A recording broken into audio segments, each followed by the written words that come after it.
안녕하세요. 반갑습니다. 김석희입니다. 오늘은 책 읽어주는 남자, 나의 꿈, 나의 인생이라는 책을 같이 읽어보도록 하겠습니다. 누가 저보고 책 한 권만 소개해 주세요 그러면 제가 망설이지 않고 소개해 줄 책이 나의 꿈, 나의 인생 3권으로 되어 있습니다. 제가 가장 많은 분한테 권해드렸고 또 선물도 해드렸던 책이 바로 이 책입니다. 제가 책을 어느 날 많이 보면서 이 세상의 모든 책이 여기에 다 있구나 라는 생각이 들었던 책입니다. 그래서 이렇게 몇 번이고 제가 체크하면서 읽었던 책이기도 하고, 그래서 먼저 이 책을 여러분과 공유해 보도록 하겠습니다. 그럼 이 책은 이 책의 저자인 나폴레옹 힐을 이해하는 것이 중요합니다. 나폴레옹 힐은 일생 동안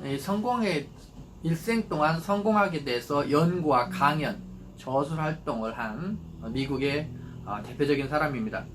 이분은 어느 날 그 지방의 기자로 이렇게 생활을 하다가 안드류 카네기를 만나서 제안을 받죠. 우리가 성공하게 돼서 한번 연구를 해보고 싶은데 짧게 하는 것이 아니라 한 20년 동안 같이 해볼 생각 있느냐? 그리고 그 제안을 받아들이고 나폴레옹 힐은 성공하게 돼서 이제 연구하고 강연을 하게 됩니다. 그래서 전 세계적으로 이 책은 2천만 부 이상 팔려간 그런 대단한 책입니다. 자, 놓치고 싶지 않은 나의 꿈, 나의 인생이란 이 책을 한번 넘겨보도록 하겠습니다. 서문의 한 끝부분을 먼저 보면 이런 글이 써 있습니다. 성공하거나 부자가 된 사람은 모두가 한결같이 성공하거나 부자가 되기를 마음속으로 진실로 바라고 있었다. 따라서 당신이 찾고 있는 것이 무언가 하는 것을 잊지 않는 한 반드시 성공으로 가는 문이 열릴 것이다. 자, 그 다음에 이제 서편으로 가서 그 페이지에 이런 말이 나옵니다. 힌두교의 옛 경전에는 다음 같은 말이 있다. 인간은 자기가 생각하고 있는 것과 같은 인간이 된다. 결국 자기가 얼만큼 그거에 대해서 몰입하고 간절하고 포기하지 않고 생각하고 있느냐라는 거죠. 그래서 그 다음 장에 보면 당신도 당신이 생각하고 있는 세계에 살고 있다. 결국은 이 세상을 살아가지만 결국은 뭐야? 내 생각의 세상, 내 생각만큼의 세상에 살아가는 거죠. 그러니까 내 생각이 편협하면 그만큼 작아지고 내 생각이 넓으면 방대면 그만큼 넓어질 수 있는 거죠. 다시 얘기하면 세상을 사는 것이 아니라 내 마음의 세상을 살고 있다는 것을 지금 얘기하고 있습니다. 자, 그 다음에 13페이지를 보면 미국의 유명한 심리학자인 윌리엄 제임스는 이런 말을 했다. 우리 세대의 가장 위대한 발견은 자신의 마음가짐을 바꾸는 것으로 자신의 인생을 바꾸는 것이다. 그래서 첫 구절의 앞부분은 이렇게 자기 마음가짐, 다짐에 대해서 열거가 되어 있습니다. 자, 쭉 한번 넘어가 볼까요? 이 책을 제가 보면서 한 구절 한 구절 놓칠 데가 없습니다만은 이 전체를 하기가 너무 그렇기 때문에 좀 잘라서 하도록 하겠습니다. 기회는 불운이나 일시적 패배의 그늘에 숨어 은밀히 찾아온다. 따라서 많은 사람들은 흔히 기회를 놓치고 만다. 그러니까 기회는 밝은 날에 오는 것이 아니고, 기회는 꽃 속에 오는 것이 아니고, 기회는 아름다운 노래와 오는 것이 아니고, 검은 봉투에 흐린 날에 깜깜한 밤에 흔히 보통 사람들이 얘기하는 고통과 역경 속에 숨어서 온다라는 얘기죠. 그러니까 어려울 때 그것을 피하지 말고 도전하고 그때 힘을 길러야 된다는 얘기를 지금 여기에서도 하고 있습니다.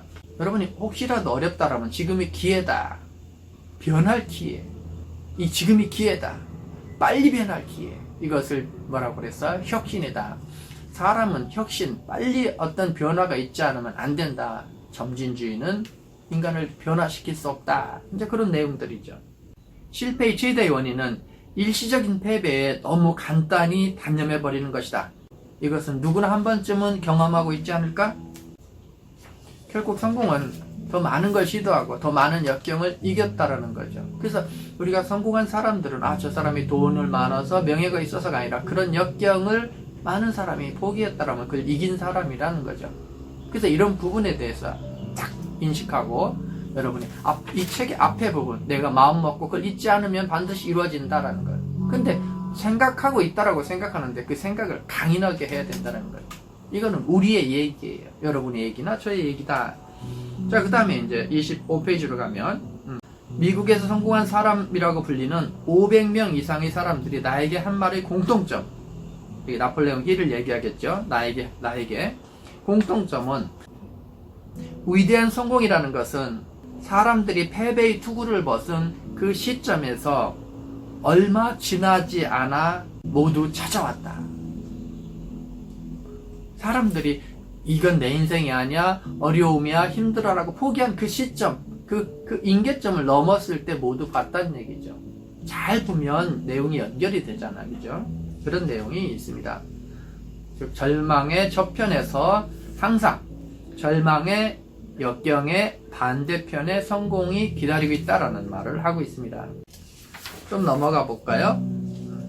유명한 분이죠. 헬렌 컬러는 어렸을 때 큰 병을 앓고 난 후 시각, 청각, 언어장애라는 삼중고를 겪어야 했다. 이런 불행에도 불구하고 그녀는 역사의 한 페이지에 위대한 인물로 기록되었다.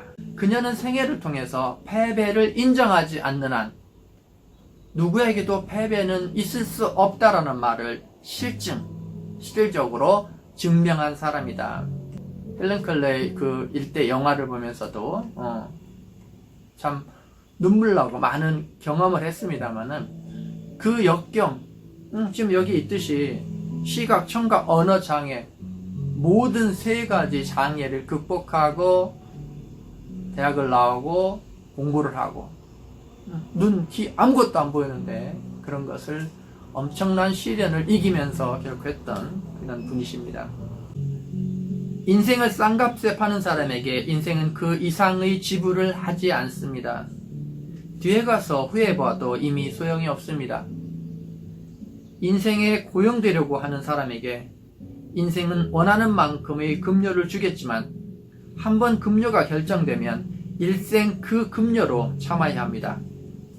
가령 비참한 일이라도 자진하여 고생을 배운다면 자립심을 가지고 전진하는 사람에게 인생은 어떤 부라도 부여해줍니다. 자, 80쪽에 보면 신념이 강하면 어떤 한계도 뛰어넘는다. 무엇인가 되고 싶다면 신념을 갖는 일이 그 첫걸음이다. 자, 신념을 갖자. 신념은 나의 사고에 생명을 주고 힘을 준다. 신념은 과학적으로도 풀 수 없는 기적을 부른다. 신념은 나를 절망에서 끌어내는 부의 법칙이다. 신념은 나를 절망에서 끌어내주는 마법의 약이다. 신념은 나의 고정관념을 파괴하는 다이너마이트다. 나는 이제 신념을 가졌다. 그러므로 무서운 것이 아무것도 없다. 우주의 모든 것이 내 편이다. 자, 84쪽. 자기 암시가 어떠한 작용을 하는지 잘 표현한 시가 있다. 다음 시에서 그 강조사항을 잘 음미해보자. 만일 당신이 이기고 싶다는 마음 한구석에 이건 무리라고 생각하면 당신은 절대로 이기지 못할 것이다. 만일 당신이 실패한다고 생각하면 당신은 실패할 것이다. 돌이켜 세상을 보면 마지막까지 성공을 소원한 사람만이 성공하지 않았던가. 모든 것은 사람의 마음이 결정하느니 만일 당신이 이긴다고 생각하면 당신은 승리할 것이다. 만일 당신이 무언가를 진정으로 원한다면 그대로 될 것이다. 자, 다시 한번 출발해보자. 강한 자만이 승리한다고 정해져 있지 않다. 재빠른 자만이 이긴다고 정해져 있지 않다. 나는 할 수 있다. 나는 할 수 있다고 생각하는 자가 결코 승리할 것이다. 좀 쭉 넘어가 볼까요?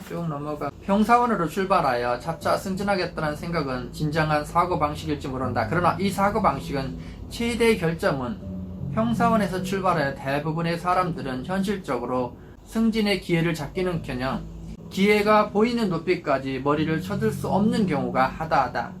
또 평사원부터 시작한 사람들은 대부분 낮은 지위에서 사회를 봄으로써 쾌활함과 용기를 잃어버리고 의욕을 잃어 비판주의에 빠지고 더욱 안 좋은 결과가 초래된다.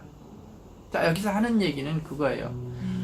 밑에서부터 시작해서 성공한다라고 여러분들은 생각할 수 있지만 사실은 그렇지 않다는 거예요. 밑에서 어렵고 힘들 때 우리는 그것을 이겨서 얻는 것보다 그때 우리는 세상을 부정하고 비판적이고 안 좋은 거에 세뇌돼서 더 다음 거를 보지도 못하고 처진다라는 거죠. 그래서 제가 강의할 때 얘기합니다.